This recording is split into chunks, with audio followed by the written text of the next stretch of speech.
This is Joan with the Joan Yurkovich Show at 910 KINA Salina, bringing you innovative talk radio that surprises, entertains, and sometimes informs you. Today we have a couple here, a married couple. One of them is Tom. He's been an engineer with the railroad for 7 years, but working with the railroad for 17 years. And his wife Julie's with him because together they work on the program called Operation Lifesaver. Welcome, Tom and Julie. Hello. Thank you for having us.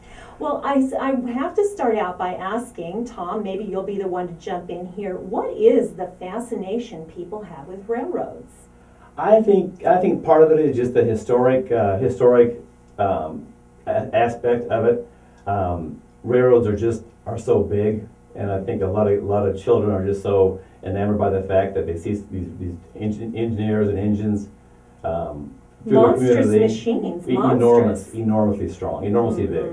That's one thing I never have lost respect for, is the sheer size of everything. The railroad is just so big. And you watch them go by, we've all been sitting in our cars, kind of anxiously waiting for the railroad to go through, recognizing the power, the sheer power and force of those. And even when they're going so slowly, there's still a power force. The ground just shakes. The ground shakes. Sure. That's a good point to make.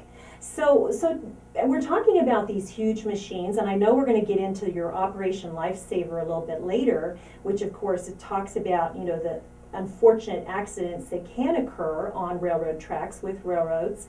But one of the issues there is, sometimes you see this train creeping across the tracks. How much time does it take one that we would say is creeping across to really stop? It takes an average freight train about a mile to stop at 55 miles an hour. Okay. Now, if you're traveling maybe 15 to 20 miles an hour, you could probably stop in a quarter mile maybe.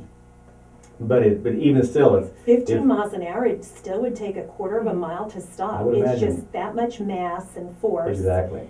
to get that to stop. Now remember, an average coal train is about 16,000 trailing tons. It's enormous. Trillion?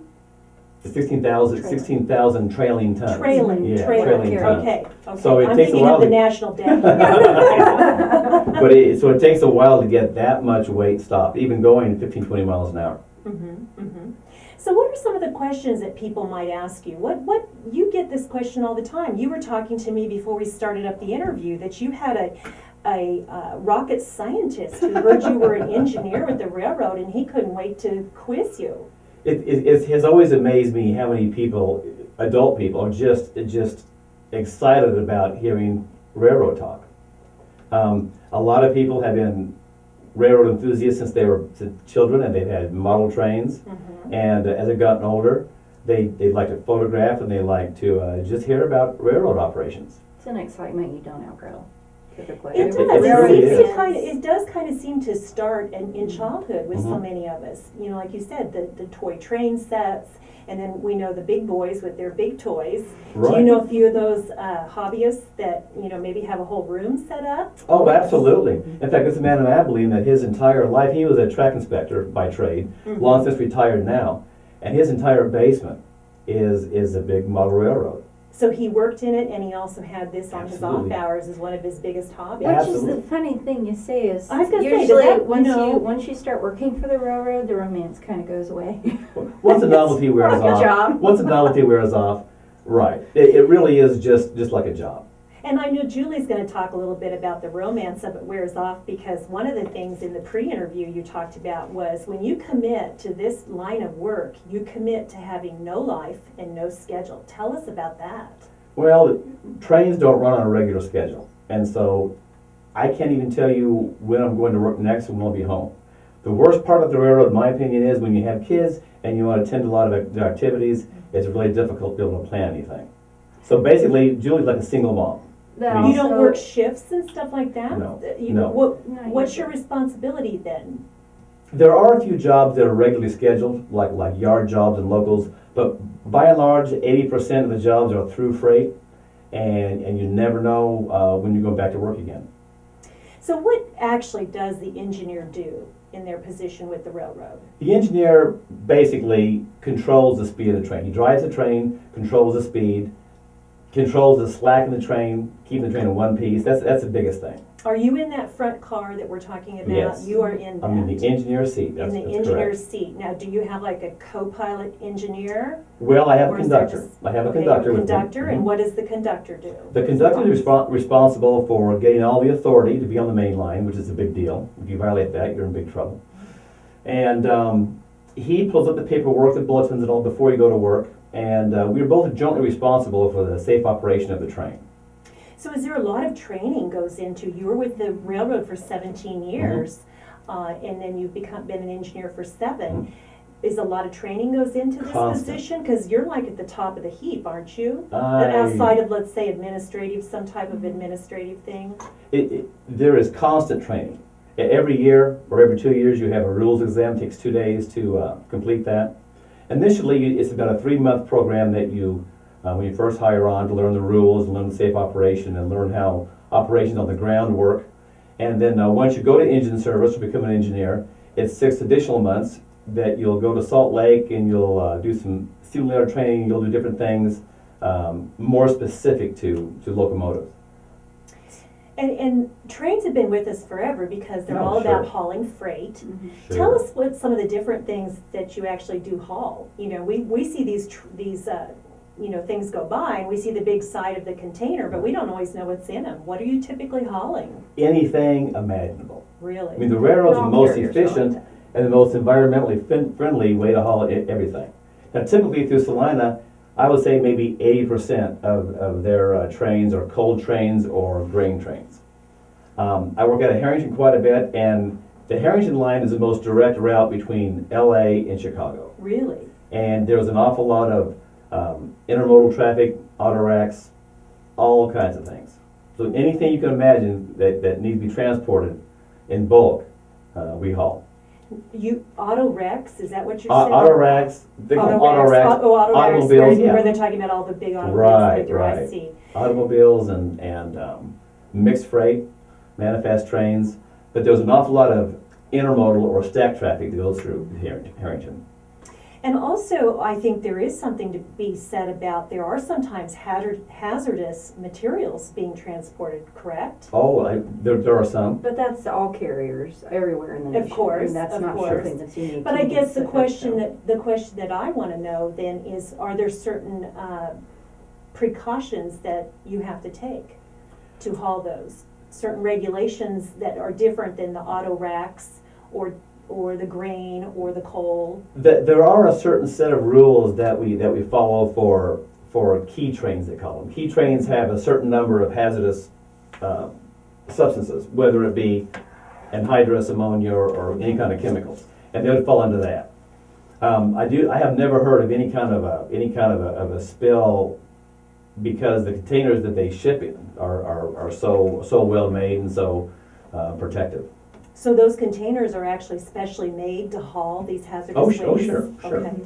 Are there different government regulations regarding this? Different precautions for the crew?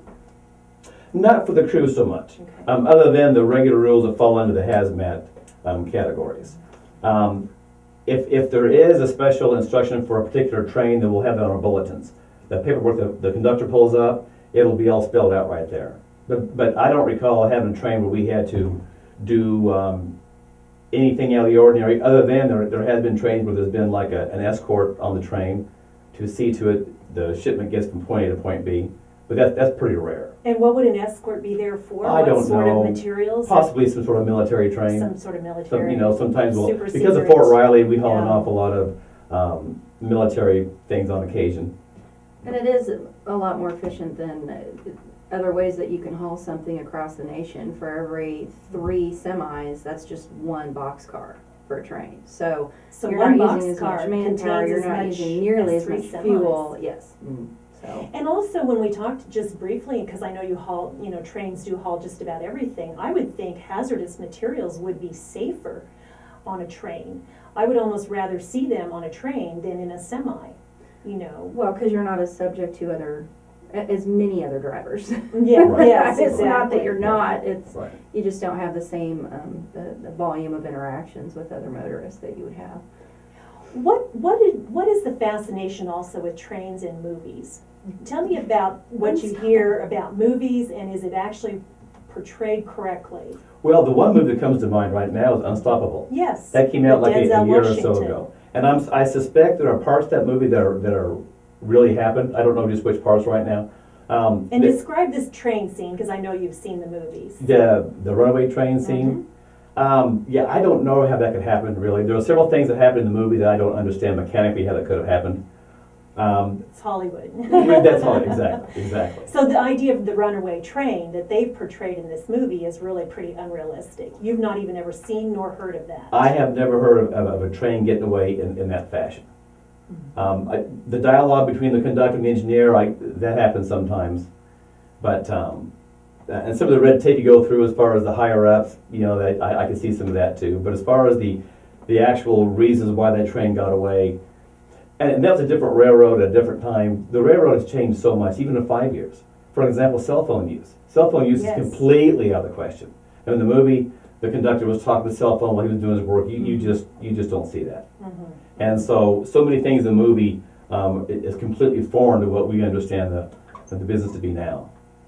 Well, and we've seen that on some of our subway engineers that they were on the cell phone or texting, Right, and exactly. you're handling lots of lives. Yeah.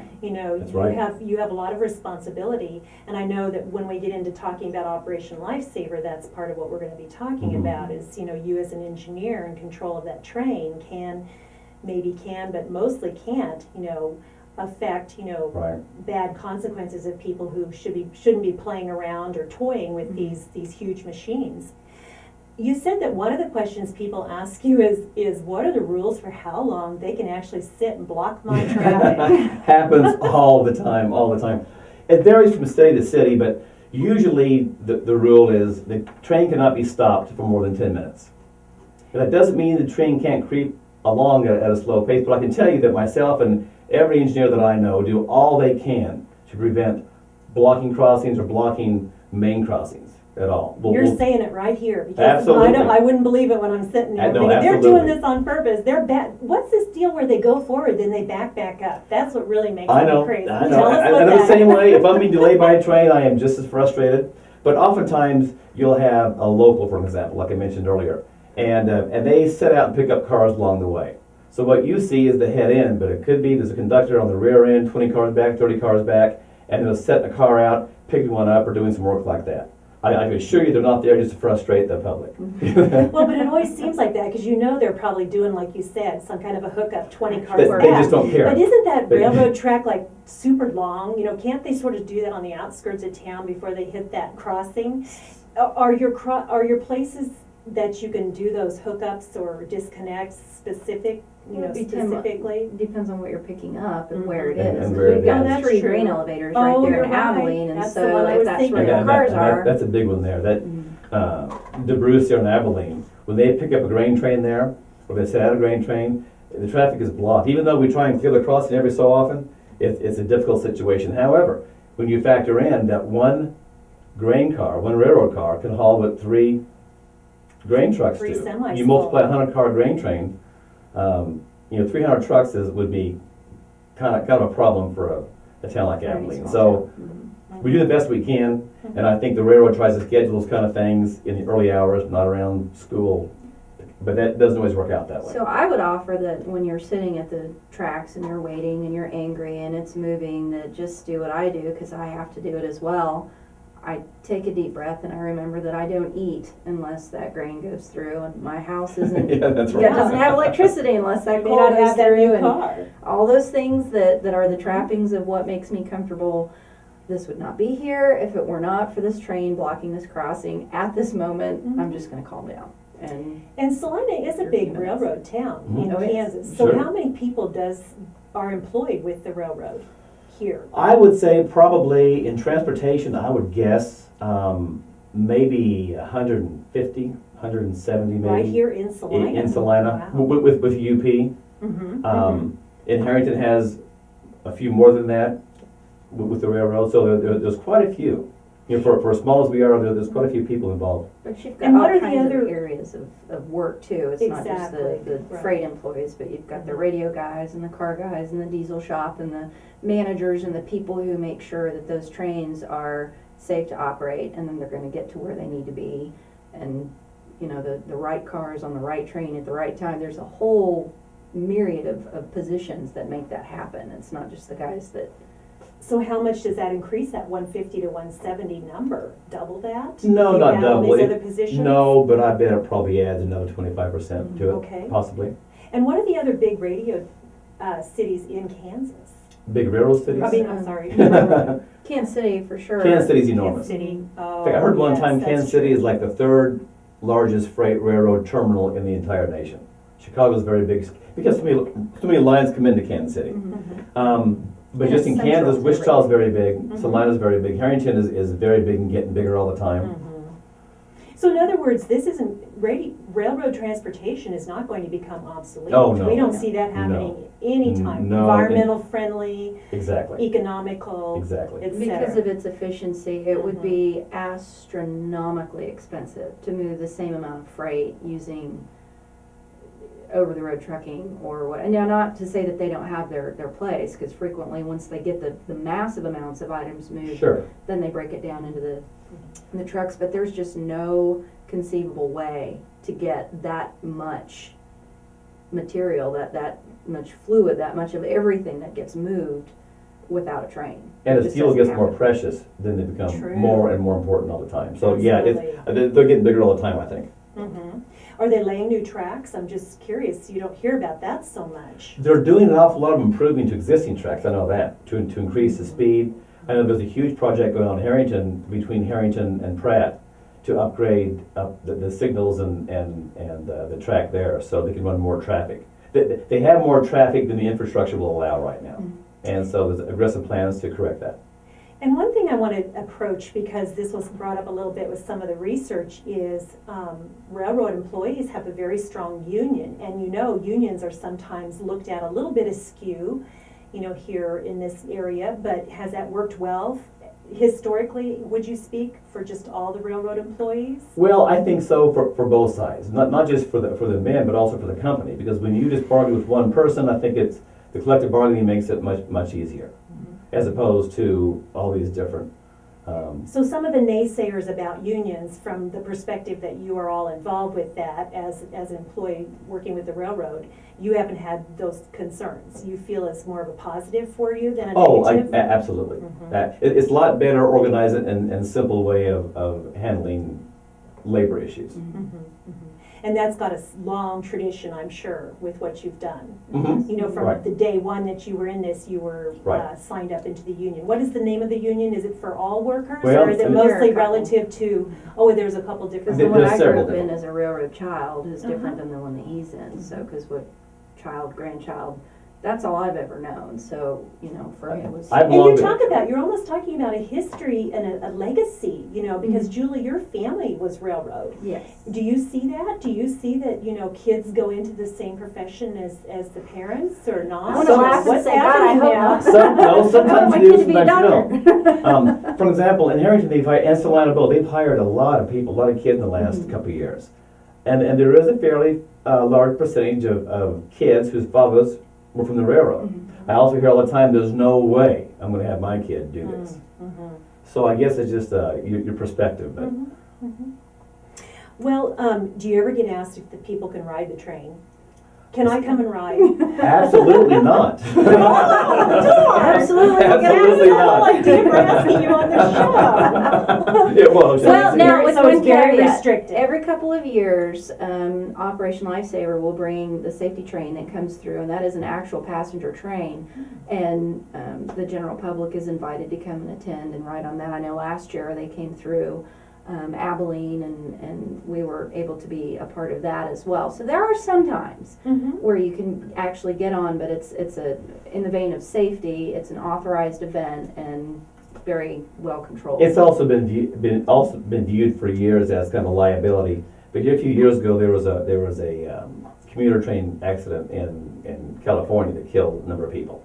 Then the focus really became absolutely no body on the train besides railroad employees. So Oh, I that see. really Right. changed and enforced that rule pretty strong. Well, that was a good segue question to our next taking a break and going into our next segment, because I definitely want to get back with you, Tom and Julie, talking about your Operation Lifesaver and what you do with that, Mhm. okay?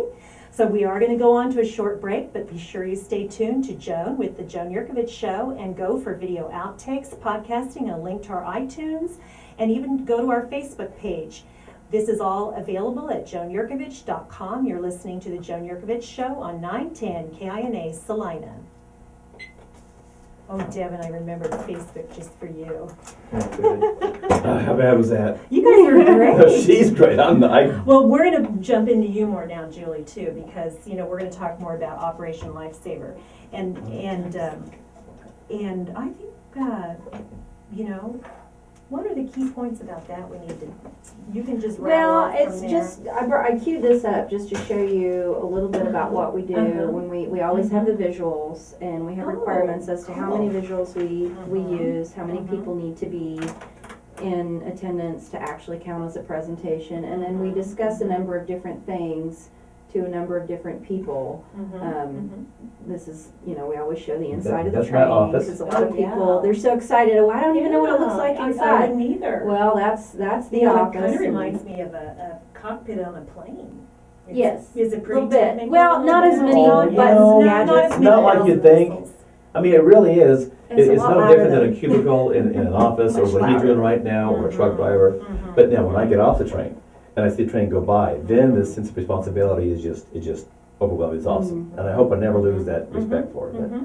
Well, Do you and want part to of it, set we your talk computer about up here, or do you just want size to and, well, it's just to give you an idea of what we do, and course. we talk about weight ratio and why wow. it takes so long to stop the train. It's a Yeah. 4,000 to 1 ratio. Right. And it's, we have a lot of Uh-huh. props that we use when we talk to I the like kids. We'll go out and, Tom has a little quiz that he likes to do with them of which one did I hit at 5 miles an hour and which Which one one did I is- hit at 25 miles an hour. Are these different?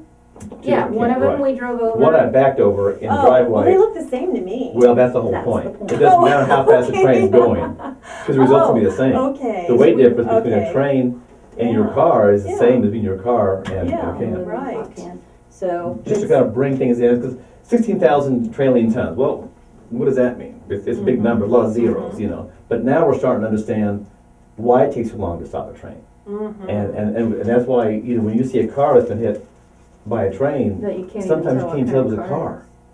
You can't tell it was a car. And we do, when we go to booths, like this is the one that we use Yeah. when we're at the state fair every year, is the crash car that, Yeah. that we take along, and the point that we like to make with all of these things and the safety messages that go with them is, we talk about incidents, we talk about injuries and fatalities, but we Mhm. never say accident, Mhm. because there aren't any. Right. This is- Interesting. and we Yeah. hit, of the 2,000 people annually who are killed or Look injured, at that. almost half are because of trespassing. And And this, this these is are right not here. riding their mock-ups. four-wheelers, their bicycle down the middle of the All the time. tracks. And these aren't staged. Jogging? These aren't staged. These are Yeah, actual these- photographs. But this gal right here, Oh, they're playing this game. Oh, that's Yes. frightening. I pick on that one because I see that all the time. Uh-huh. I see Which that. one, jogging? That all the time. Mhm. jogging, all the time. Now Oh my think of me gosh. approaching her location, 60 Yeah. miles an hour, okay? Right, Come around right. that curve, Right, and I have 15 Mhm, seconds before I'm mhm. going to be right there. Right. She can't hear me. She can't see me. we've got good stuff going on right here. Let's jump back on. Okay, sure. Because I just wanna, and I always encourage people to get back to the video because, this will seem a little bit faster, but we'll have a full 15 I- in 3 segments, 10, 10, and 10. What? Am I speaking clear enough? Sometimes He I'm gets ahead of excited. myself. Talks too fast. Yeah, it's very coming in very clear. Very good. Yeah, I think your voice sounds like it carries real well, yeah. Men's voices are sometimes a little easier to pick up than women's too, just because the deeper. So, Devin, you let me know when we can. I'll put on my bass voice then. Okay, you're ready at any time.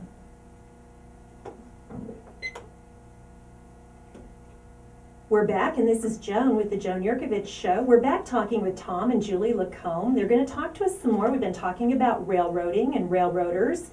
And we're going to talk specifically now about Operation Lifesaver, this program they've been involved with for 5 years. So which of you would kind of just like to give us an overview of what this program is? I would be glad to talk to you about that.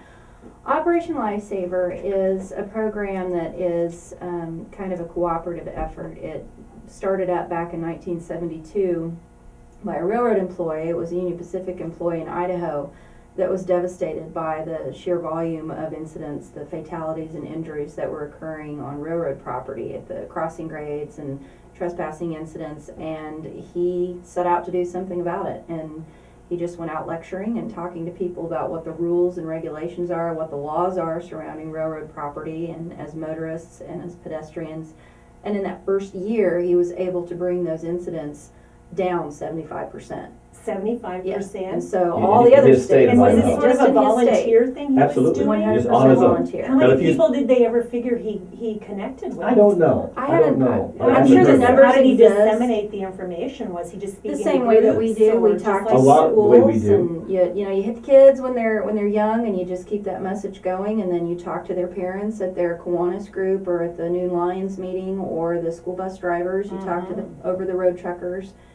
We talk to emergency management personnel so that they know what their responsibilities are, not just when they're responding to their own incidents, but also when they're responding to maybe an incident with the railroad. So there are lots of different groups, and so that was the pilot, that was the beginning, and all of the other states immediately took notice. Kansas Yes. joined in 1974. Well, tell me again, what state did you say he was from? Idaho. Idaho, Mhm. okay. Yeah, so it was just a really great beginning to a program that has been, I can't call it completely successful because we're still here.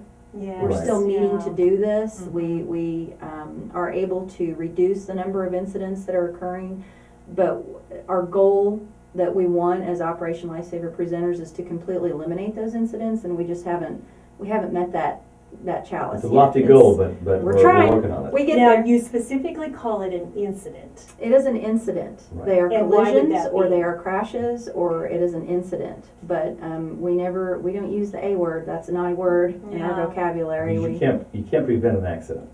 But all Yes. these you can prevent. And that's the Okay, so reason you're why looking at all the things that are truly preventable. Are Sure. you feeling that 100% of these incidents are preventable? 100%. Most of what we look Tom at, says there is 100%. always a way that something could have changed, even in a slight way, to prevent that incident, that fatality, or that injury from ever having happened in the first place. Are you comfortable telling us how many fatalities there are in a year from these incidents? Actually, we do have Do you know, numbers, do you have Kansas numbers? Do you have We do. national numbers? The national numbers, and they're going down. I think, well, it fluctuates year to It year depending fluctuates on some. motorists, but the unofficial 2011 numbers, there were 1,935 Wow. incidents. Every 3 hours, something is occurring in the United States involving a train, either a train and a motorist or a train and a pedestrian. Every 3 hours in the United States, something is happening. That is truly a higher number than I expected, Mm-hmm. and especially when Tom is sitting here saying they're 100% preventable. Well, when we started, it was every 2 hours. So we're Okay. they've Right. adjusted those numbers a little bit, but Mhm. in Kansas specifically, there were 39 collisions, and there 9 injuries and 12 fatalities. So that was just the January to September numbers. I know that there in the last quarter of 2011 more did happen, that they haven't officially added to those numbers yet. And in 2010, when we were presenting last year, the numbers that I was using and we looked not just at the Kansas Operation Lifesaver numbers, but compared to the rest of the nation. And we were not in the top 15 or so for the number of collisions, which was great considering how much train traffic we do have in Kansas, but we were on the list of the deadliest Oh. as far as how many collisions and how many of them ended in fatalities. We were number 11. And I So- have to say, isn't this partly because of the trauma? Obviously, we don't want these incidents happening, but the traumatic experience this creates for the railroad For everyone. engineers and the staff everyone. themselves. Absolutely. As tragic as these incidents are, it's not just the victim who's affected. Exactly. I mean, think of the victim's family and their friends. And the EMTs and the first responders never get used to that, ever. Nor And- do the engineers. 'Cause Well, I know and other the train crew, railroad right. engineers, and my husband's a psychiatrist in town, Sure. and he has treated railroad engineers for PTSD, Sure. post-traumatic stress disorder. Because when you get in a car accident, it's a boom boom thing. In a train, you see this whole situation developing. You see this nightmare developing right before your eyes, and you remember every little thing about it. And time probably almost slows down. Oh, my goodness. It goes slower, Cruelly slows down. cruelly slows it down. does. So It you're does. watching something happen that you cannot stop or control at that point. Not to be too graphic, but you can Yeah. literally see what's in the grocery bags in the front seat. In the Because front of seat of the your car. vantage point, I'm 10 feet up higher than they are. And so, And what So, spurred and us, the Tom, we con- don't even need to go there, but I can imagine when these Mhm. incidents occur, you know, the rest of the story. right, The rest of the traumatic sure, story. sure. And the end of that, what you do with that is, well, some people, you know, walk away, I can't do this anymore, and other people Yes. turn it into, well, what can we do that maybe would stop that? And where are we going with this? Good. And he started with Operation Lifesaver, and then I started shortly after he did, because and I remember the day that I got the phone call, there are very few phone calls that you get that will just shake you right down to the ground. And aside from anything happening to your children, a phone call you never want to get is, I killed someone today. Oh my gosh. And, Oh my gosh. And the You other got that one, phone its call cousin from your is, I husband. almost killed someone today. And, Which you know, happens those- way too frequently. I They're, know. they're, way too frequent. And So, even though, you know, they're really very little, just completely powerless of what they can do to prevent that collision or that incident, it sticks with you, and you know, you have to go back over every little thing to think, well, what was I doing, what was happening, and then you look at the data and you think, well, I know what I can do. I can go out and I can talk to these kids, and I can talk to their parents, and we can talk to the owners of the bus companies and these over-the-road shipping companies, and talk to all of these employees so that they know what their responsibilities are and what their rights are and what they can and can't do, where they should be and should not be.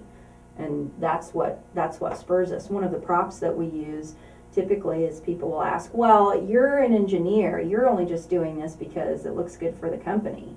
And, you know, Really? They say wholeheartedly, that? Oh, yeah. we've heard that.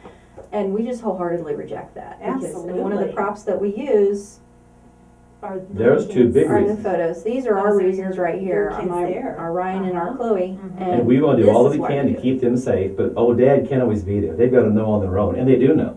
But it's not just them, it's all the kids. Yeah, Because- you don't want them having a traumatic situation where their friends might be Right, out and right, get hurt. right. Just goofing around like As a kids will passenger in a do. car, which they're Or a getting ready to be, passenger in a because this car. one's driving now. Yeah. So. And of the numbers that we quote, almost half are due to trespassing. Almost half those numbers, and those numbers are going up all the time. And the kids don't mean any harm. They just And you know, don't that's a good point to bring out, because I want you to specifically tell us what this trespassing means and what Okay. forms that takes, because we have to go to a break, but we're already getting super passionate, as you can tell. You know, I knew we wanted to save this for the last part, because I want you to be sure and come back and keep listening to us as we talk about Operation Lifesaver. This is Joan with the Joan Yurkovich Show on 910 KINA Salina. I knew that would get passionate. I just, Oh, yeah. Some buttons, yeah. you know, but I'm just floored that We have some other little things people that would try to say you're an engineer, and so what? Well, You're just trying to so do this for oftentimes, PR? too or what are they oftentimes trying they're to thinking say? of Just the a company's bottom com- line. Well, Yeah, I'm a yeah. blue collar guy. Yeah, yeah. I mean, I'm Right. all about, you know, Mhm. the safety aspect, especially Mhm, because mhm. so many are due to trespassing. And there's something worse about, they call them trespassers. I mean, that's almost but cold, but as soon as something like that happens, they're not a pedestrian, they're not a child, they're a trespasser because of liabilities and because of everything else. But we Well, hear, because that is property owned by the railroad. It is private and that property. is one point that I. But I like the Pretty hard. terminology being used, and we need to jump back up because we're already getting excited and talking here. Let's just actually jump back up. Jump How back about up? that? Because I want to get into this, and I have some questions, and it's kind of one of those things where if we talk about it now, we don't always think we want to talk about it again. So, 10 more minutes. That went fast, didn't it? Okay, Devin, you ready? Yep. A big thanks to my listeners for staying tuned in to the Joan Yurkovich Show here on 910 KINA. We're back talking to our guests about Operation Lifesaver with the railroad. And I want to talk with Tom and Julie Lacombe again about, before we went to break, we talked about trespassers. They're called trespassers. Tell us about that.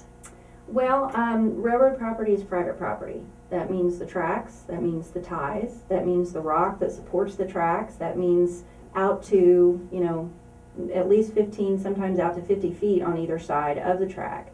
It's the cars and the equipment that you see, that is all private property. We So, forget that, honestly. forget I don't know that why it is because that we of the do, romance, but we forget because of that because the- they've been there forever. They're forever. We cross over them every day, Or even it if they goes go through my by. field, it goes through, By my grandpa's those- farm, by my yeah. community, by my church, by my school, by my park. It's like part of the community, but it's a very, very dangerous place to be. and it's and because of this danger, that's why it's illegal. Because there are so many terribly horrifying incidents that are completely preventable that occur. That's why it's illegal. So part of our mission is we give out a ton of information when we go to the schools, when we go to the fairs, when we talk to businesses. We've always got some kind of a little memorable gimmick, or we've got a keychain, or with coloring books for the kids. But a lot of it is to talk up specifically what we can do to stamp out some of this trespassing business. What sort of trespassing is there? Because you were showing me some video, Julie, of different things you see on the tracks. One What of have the you things that seen we're also, seeing a Tom? lot lately, that there has been, I don't know if it's always been there and we're only just getting more visibility of it now because of social media, but my kids almost every other day will go, Mom, here's another one, and I'll glance over at a Facebook page they've got pulled up, and one of their friends is laying in the track trying to take some cutesy little romantic picture, and these are professionally done photographs. Professional grown-up photographer Oftentimes, sure. has taken that photo of that child, placing both of them in harm's way and also committing a crime. And boy, it's documented right there on And it is, and a Facebook. lot of Does them, the like- railroad ever look into stuff like that? Well, it or depends. It's try to make an They- issue. they what we do- do is try to educate. We're not I trying know to you call wanna anybody out and educate. say, Exactly. here's your ticket that's very expensive. It's more of a maybe asking a school not to publish those senior pictures. 4 of them last year in Abilene, 4 senior photographs were done in the act of trespassing. And the point I try to make is, okay, as a photographer, you wouldn't take a picture of this child holding a bong, or in front of what appears to be a line Doing of coke, or something. That's inappropriate or illegal. going to kill them too. Right. Those are dangerous, Mhm. dangerous things. And we are not the fun police. Yeah. We're not the fun police. It's just that when you see the result of some of these kind of activities, you don't want it to happen again, least of all in your own community. And anything that we can do to avoid that, we try to. Do you ever use any kind of aversion? Do you have any pictures that you put up that kind We of do. show the The visuals, it's nothing gory because we're not. Yeah. You always have to keep in mind that Yeah. because of the number of motorists and because we have so much train traffic, especially in this part of the state, somebody is going to have a family member or a friend who's been involved in some kind of an incident, almost always in every presentation that we do. So we try to be sensitive exactly to those people so that we're not trying to say, it was your loved one's fault. We would never want to go there. But we do offer photographs that... Yeah, looking through your videos, I saw, Julie, where you had, the cars completely smashed up, use your Right. imagination. I And mean, those are- nobody walked away Those from are that. photographs that have been, the family members have said, Mhm. we don't want this to happen to anyone else. Yes, please use the car and You take have it gotten around and show permission for people. those. Or Mm. take the Operation Lifesaver is a photographs. pretty tight ship. Everything that we show in presentations have been approved by Operation Lifesaver. So we're real careful not to vary away from those parameters.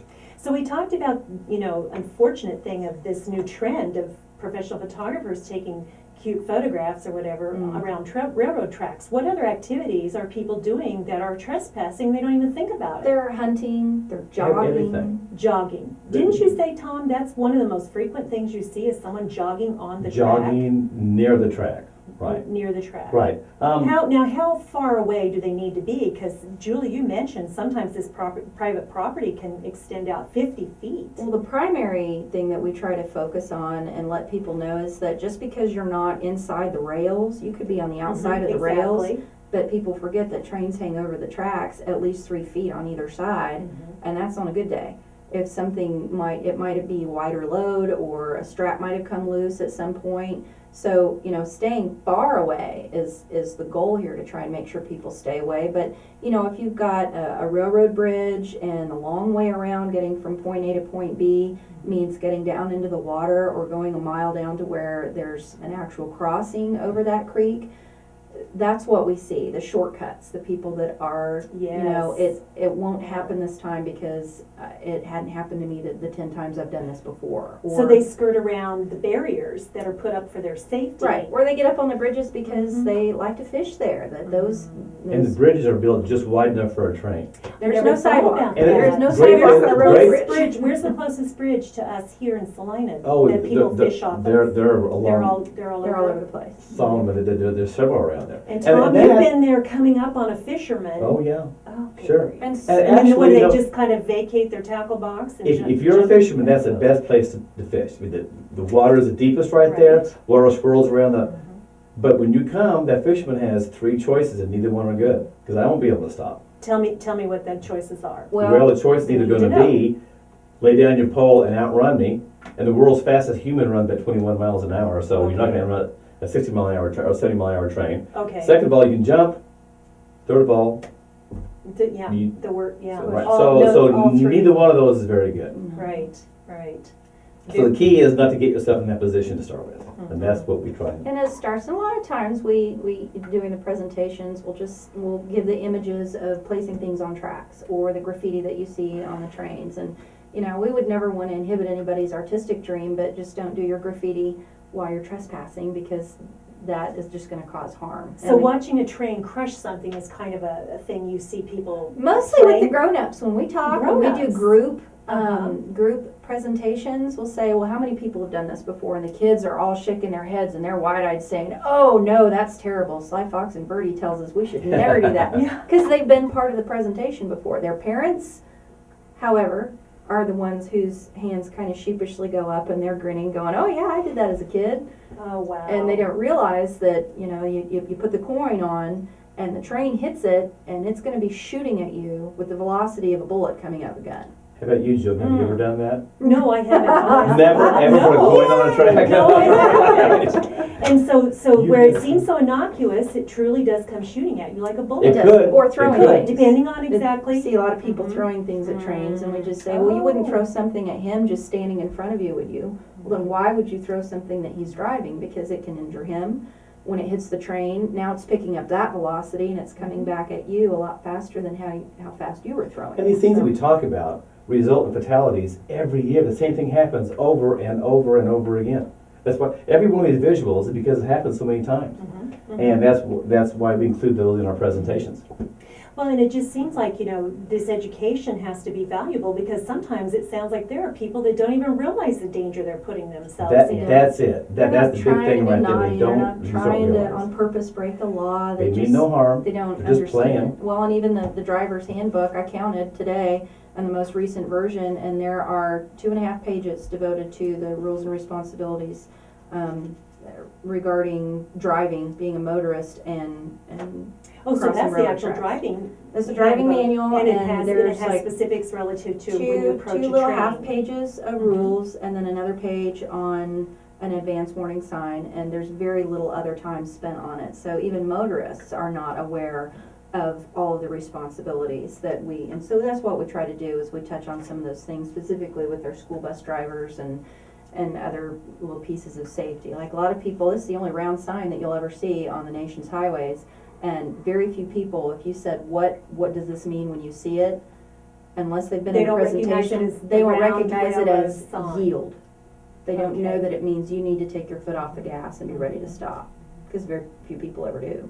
Well, I think you brought us to another good stopping point, Julie, because I think I want to hear a little more about what you do and how you function with law enforcement, because, motorists are one of your big hazards, so we need to talk about how they might work with what you do with Operation Lifesaver. Mhm. So we want our listeners to be sure and come back, but this is Joan with the Joan Yurkovich Show.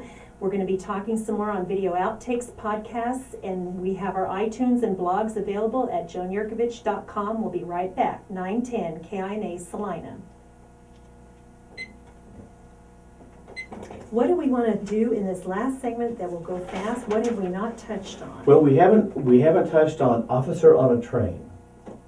Oh, And That's how a, much we love our brothers and sisters in law enforcement. absolutely. And I say that without sarcasm. That's a program. That's a critical Okay. component. okay. That's a program where they will put a trooper or an officer on a train Mhm. and have other officers at other crossings along the way, and we just go back and forth. And then, boom, and they can't write fast enough. They cannot write fast, Wow. and those tickets are expensive for going Friend of around mine there. So what in other the thing would you Department of like to talk Transportation about will besides stress the that officers? if you don't have, when they pull you over Mhm. and they ticket you for near miss or for failing to yield the right of way to the oncoming traffic, is if you're not wearing your seatbelts, then you get your fines for that. If you've got children in the car, you can even be cited for child endangerment. Oh There are my all kinds of It different. goes Oh, on this, and on. this really needs to be brought up because If people you were mustn't think passing about that. someone in that intersection, that's another ticket on top of failing to beyond yield the that, right of way. We're required to report people who go around gates. The Oh. problem is, normally I'm a quarter mile away or a block away. By the time I get to the crossing, I'm trying to focus on my job. Second of all, the car is down the road away. It's hard to pick up a license tag number. But if we do see a UPS truck or the School vehicle, bus, where the number of it's the not bus like is it's right not on like the side. reporting stolen bicycle. They're going to find that person, and it won't be pleasant. They're not going to like the fine. Mm. What else would you think then, besides from the officer on a train? Anything else we didn't hit on that was? Just the enforcement, our 3 E's. Yeah, I remember you The mentioned 3 E's, that. and then our mottos that we go by. We have 2, is the look, listen, live, and stay off, stay away, stay alive, because of the trespassing. So that's usually what we end each of our presentations on after we show the Which pictures is of our what we'll cute kids. Yeah, which is what we'll kind of do because this next 5 minutes, this is 5 minutes, so Mhm. it's half of the last one. So sorry, it's kind of warm in here. No, So no, we're fine. it's whenever fine. you're ready, Just get excited. Devin will stop. Ready, guy? Mhm. Oh, goodness, we're out. Welcome back, listeners. This is Joan with the Joan Yurkovich Show on 910 KINA Salina. We're wrapping up our conversation again about our railroading and Operation Lifesaver. And I understand what you have, one thing that you have with the program is called the 3 E's. What is that? We call that the 3 E's of Operation Lifesaver. It's our education, enforcement, and engineering. Education, obviously what we're doing, where we come and talk to folks. Engineering is trying to put some of those warning signs and to improve the safety surrounding those crossings and wherever people might come into contact with railroad property. But my personal favorite would be the enforcement side of it, and that's where we rely very heavily on our brothers and sisters in law enforcement to enforce those laws, to write the tickets, to pull people over when they see them doing the wrong thing, and to make sure that they're helping us with that education point. And sometimes the thing that forces people out of complacency or I know the law but I'm not going to follow it is a very expensive ticket. And I understand those can be quite expensive. Tom, tell us a They're little hefty. more about how that works, how they can be ticketed for, like you said, different aspects of maybe various things relative to railroad. Okay. Anytime that the crossing gates are down, the lights are flashing, it's unlawful to go around the gate. Even if the gates are malfunctioning, even if you know for a fact they've been down for a day and a half, never go around the gates or lift I them wouldn't have up. known that. Okay. Go down a quarter Do you know mile what if you the have ticket, to. what the fine is for that? It, per it, chance? it, it varies from, $300. I'm gonna say around the $300 mark probably. I think so. It varies from city to city, but I know it's a lot. Serious. That's if that's all they get you for. Then you got the seat bill, you got the child Right. endangerment, it goes on from there, so. So if they also then see you with a child in the car, they can be Oh, I'm also sure. ticketed for child endangerment? I'm sure that's not my Or- area of expertise, but yeah, I know that if you really add up from there, so. Mhm. And are you obligated then to also do something as an engineer in reporting these kinds of things? We are, if a train cruise sees a car go around the gate, if we can, we're required to give the description and the tag number to law enforcement, and it's not like reporting a stolen bicycle, they'll find that person. So they're very serious about They're this. very, And very even serious if he's about it. not on a train, if he's a passenger or a driver in a car and he's behind someone as a motorist and he sees it, he can still turn that in. So, you know, it's. You're sort of obligated because of the position you have with the company. And it's as an a engineer. big deal, and getting bigger all the Very time, much. so So you also mentioned something about sometimes law enforcement will actually be on the train with you. Yes, they have a program called Officer on a Train, where they will have a setup. We'll have an officer on the train itself, on usually just the engines, light power, and another officer on the ground at different crossings. Usually in the cities where they have several crossings, like maybe Hayes or McPherson or somewhere, maybe in Abilene. And the train will just go back and forth, and when a trooper or an officer or sheriff will see somebody violate the rule, they'll radio ahead and they'll go get them. And they can't write fast enough. Is that right? Get an There are that awful many lot of offenders that they can't Absolutely. keep up with it? Absolutely. Now, is this staged to try and stop this activity by people? I Yes. mean, so it's not like you're on an actual transport so much as this is kind of, almost like a trap. I want to call Well- it that. But it's also there because you can guarantee if you're getting these kind of tickets, they're going to talk, they're going to quit doing it. Exactly. And who wouldn't rather pay a fine and if it can save you or your children's lives? That's a Absolutely. ticket that I'm sure that they don't might look at it save that way, someone's but- life. Well, not at the time. And that's one way of reaching a high number of people. Tom and I, in the time that we've been doing this, we've spoken to many thousands of people. If we do this until he retires, we will have spoken to over 40,000 people about Oh, this. my. And Just look how many we if might just reach one with this show. person we can reach with each presentation, how many lives could that have saved? And even if in that 40,000 people, even if there's only one, it's completely worth it for us. So I understand you have some catchy mottos that you kind of use. So Yes. let's close with We that. always end up, our trespassing motto, we try to make sure that the kids and the grown-ups all remember is to stay off and stay away, stay alive. And then as we end all of our presentations, the Operation Lifesaver motto in general is to look, listen, and live. I like that last one. Look, listen, and live. Trains You are do the big first and two. they're loud. They're hard to miss. They're hard They to really miss, are, and but they're. it happens. But you've certainly pointed out given us a lot of information about private property, trespassing, the dangers of this. I think this has been so informative. So thank you both so much. Well, Thank thanks you for for having having us. us. Thanks for Yeah, having us. wonderful. It's been a fun time. Well, it has been fun. We've all been here with Joan and the Joan Yurkovich Show, and be sure again to go to joanyurkovich.com for our video outtakes, links to iTunes. And thanks for joining us for innovative talk radio that surprises, entertains, and sometimes informs you. The Joan Yurkovich Show, 9 a.m. weekends on 910 KINA Salina. Wow, that was, I think that's so informative. There's more to this than I thought there There's was. a lot to it. There really is. And we can normally, go with our 4 free days presentations, and we'll go to Right. schools, we'll go to any group you could imagine. We Um, always bring giveaways, so we brought a whole Mhm, bag mhm. of goodies for you. Oh, wow. So you can keep, Mhm. and this is excellent for spare keys. Yeah, yeah. You have few And of now those when at you home. go out, you can put one of these on and they'll say, Uh-huh. oh, where did you get that? Exactly. And you can help us Yeah. to spread our little message. Wow. So I don't know if you have little people in your space at all, but we'll give you some little giveaways so you can keep all of Sure, this sure. and go over it. The one thing we didn't talk Now, about. is there an actual website or someplace? There Because I is. usually will put up a blog and let Yep. people know. It's tell me where that is. OLI.org. Okay. Just OLI.org, right here. OLI.org. And I can have this? Sure. That's great, that'll be great. And Because one I want to thing- make sure that if anybody Wants more looks at information. this on the blog, which I'll put up the week before the show Mhm. goes up, that, they can look for more information Mhm. there. And one thing we So- never touched on is, these presentations are free. Yeah. They're free to schools. Yeah. It takes maybe 25 minutes per presentation. We'll go to a school, Wow. we'll do like 5 or 6, boom, boom, boom. Mhm. And then we'll have a little a PowerPoint. Mhm. We have a number of different little videos we'll show appropriate to age, everything from Slap Fox and Birdie up to Mhm. law enforcement and The law enforcement So are trainings you are like trying- 4-hour training. That's Oh, different. So it oh. depends on the crowd. And you The- do that as well? I'm not certified, we're not certified yet. I'm getting there, and that's more of a training of not just what their rights and responsibilities are in responding to Mhm. whatever, but also in responding to incidents and the reporting, the investigation part of it Much more in can be depth. very involved. The school bus Sure. driver training, that's more like an hour anyway. We'd like to have at least an hour on that because there's a video that goes with there's professional truck drivers. There are probably 15, 16 different videos that OLI produces that are targeted specifically for different audience groups. And then obviously with children, you don't want to give the scary stuff to the Right, kids that would work with the exactly. driver So education. you modify it based on the group Absolutely. Right, you want to do it Absolutely. What cognitively type of that groups do you matches most speak to? kids. I would say Do mostly you kids. feel that's the best place to put your efforts?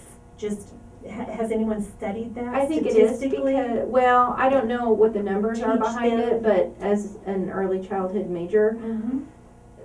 when you learn it in childhood and when you learn it through play and you learn it in a friendly and warm environment, those are lessons that you keep forever. Mhm. And that's what we try to do, is educate them in a fun way with the coloring books and the cartoons and the little rulers that they, positive, so that they might be the one that says, no, mommy, you're supposed to stop when a train comes. Yeah, And then don't go around that barrier. right, and Exactly. the Right. kids will be then the teachers.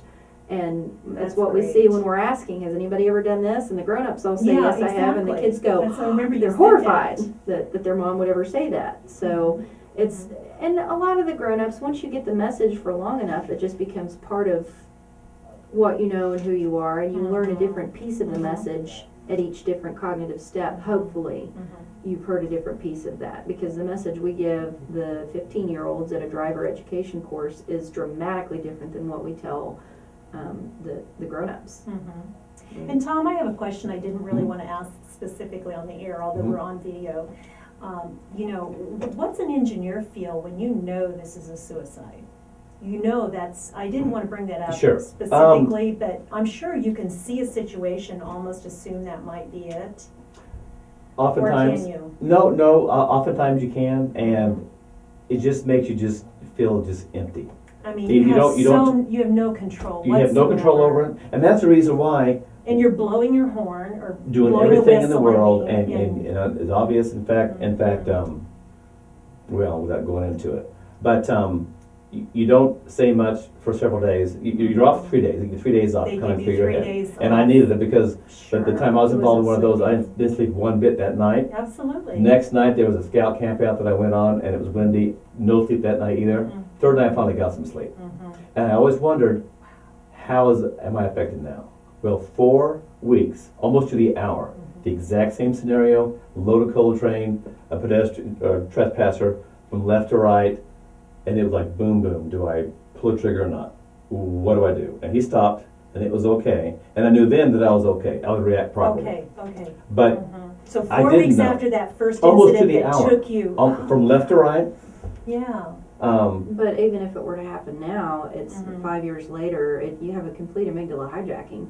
You can't, Mhm. it just takes, Absolutely. and even now when I hear it, and you'll never guess Yeah. what I saw today, and I don't want to know, but I want to know. Even him calling you for support Yes. as his wife. And the you know Union Pacific what he's has a doing wonderful feeling peer support emotionally. network, and Uh-huh, their uh-huh. process for when those things happen is the employee assistance program and what they offer for Mhm. employees Mhm. is very good. Mhm.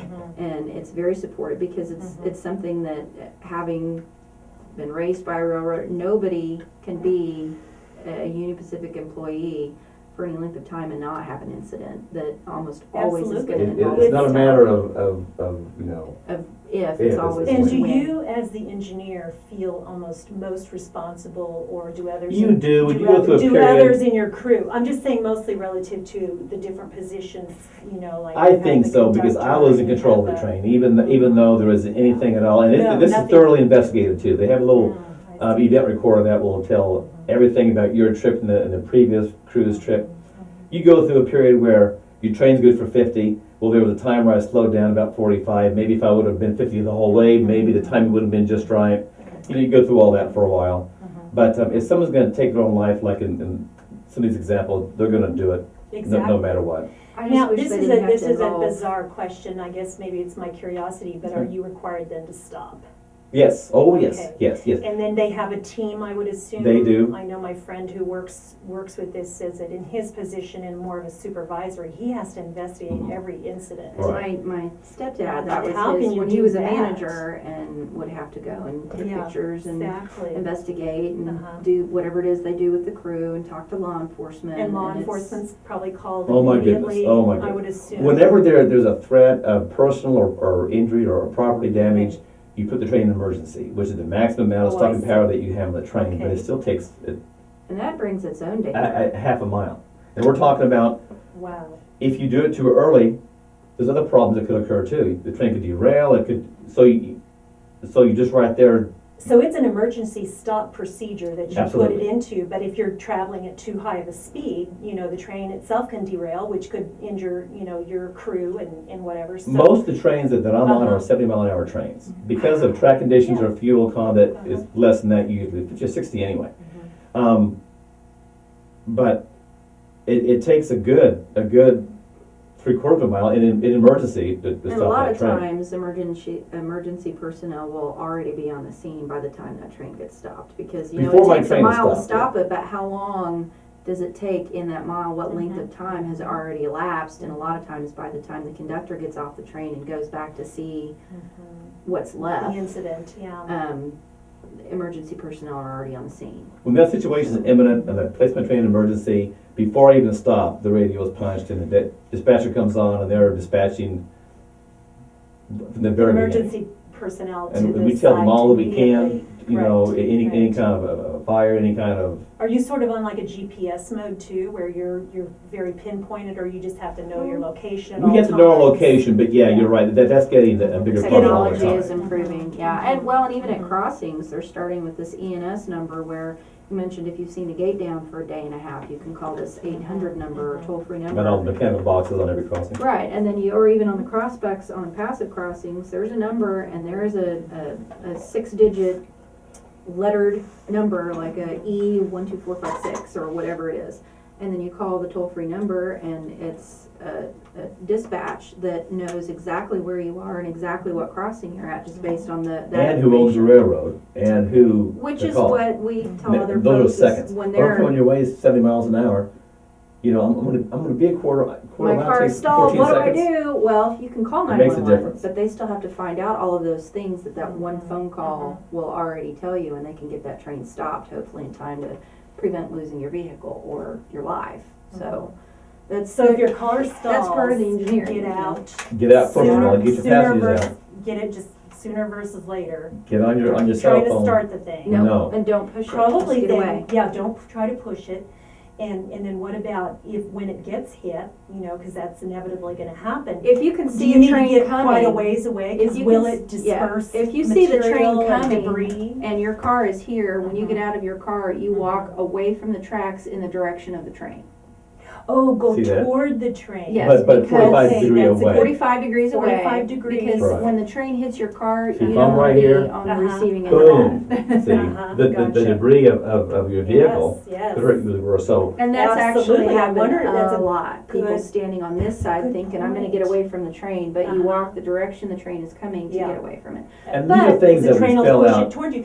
Well, No, but you're kind of sitting there watching your new car or something, knowing it's going to be demolished. But Right. you And know, that happens so rarely I think people anymore. wouldn't even think about Well, that. and in we some bring that sense. up because Yeah. it happens all the time. Yeah. Again, all these visuals that we use, Mhm. it happens, I somewhere can in see the people just country. not even thinking, okay, I'm stepping Oh, back, I'm this my far car's away, away, but go with the, head in Toward- the direction. away from the that track train and the will go. direction that you expect the train to be in. Mhm. And So Tom, have you seen many engineers who just can't get back to it? there are Yes. some who are completely done, and there are some that, unfortunate, but by and large, the ones that I know are deeply moved, and it takes a while, Mhm. and probably they're still not over like. I don't think you ever really get over something like that. No. You And know. they don't all It's run kind right of out like, and this decide reminds to me of be- talking to the servicemen about the PTSD, the Mhm. show I did on Mhm. that. You just don't get over. And we're guys, we can handle it. We're tough Yeah, enough. yeah. But Yeah. there's still it still is always there. Yeah. Mhm. And the railroad has done an awful lot to improve their first aid, these kind of things. I mean, they have people, they have trained peer support network that will get with you right away. Program, but Now, you said that, and I thought about asking that at one point. We just had so much Sure, lively sure. conversation. You don't have any women engineers? oh, you do. Oh, there's Is that some. going to start Sure. happening? Or Yeah. we're going No, to see more there- of that, there are kind of like some. airline pilots? No, that there are some, and there's, Okay. in fact, there was a gal who retired here just a couple of years ago who had been there for 30 years. Retired. Not Okay. very many, Uh-huh. but there are some. It's just kind of hard, and you still have that old stereotype with some jobs that it's not something you can be at home with the kids. Right. However, that's the opposite side of the wacky schedule. Is a lot of times he is home in the middle of the day. He is able to be home to go to lunch. When he was home and the kids were real little in school, every time he was home, he'd go and have lunch with one of them at their school. And a lot of So- dads, so a I'm lot of home a lot parents more than can't on do a that 9 to with the 5 regular job. schedule. Right, So, right. so But there are two sides to the weird schedule coin. It's just, you have to be used to the phone ringing at 2 in the morning and now it's time to go and everybody gets and getting up. your rest. It's hard to get your rest when you don't know when you're going to work. He's Yeah. grumpy when he doesn't get If the expected train lineups are off for 8 hours, that's huge. Mm-hmm. I think I'm getting out at 1 o'clock in the morning, I get my rest, and then I'm awake. Now I'm awake for 6 more hours, 7 more hours, and going to work for 10, 12 hours possibly.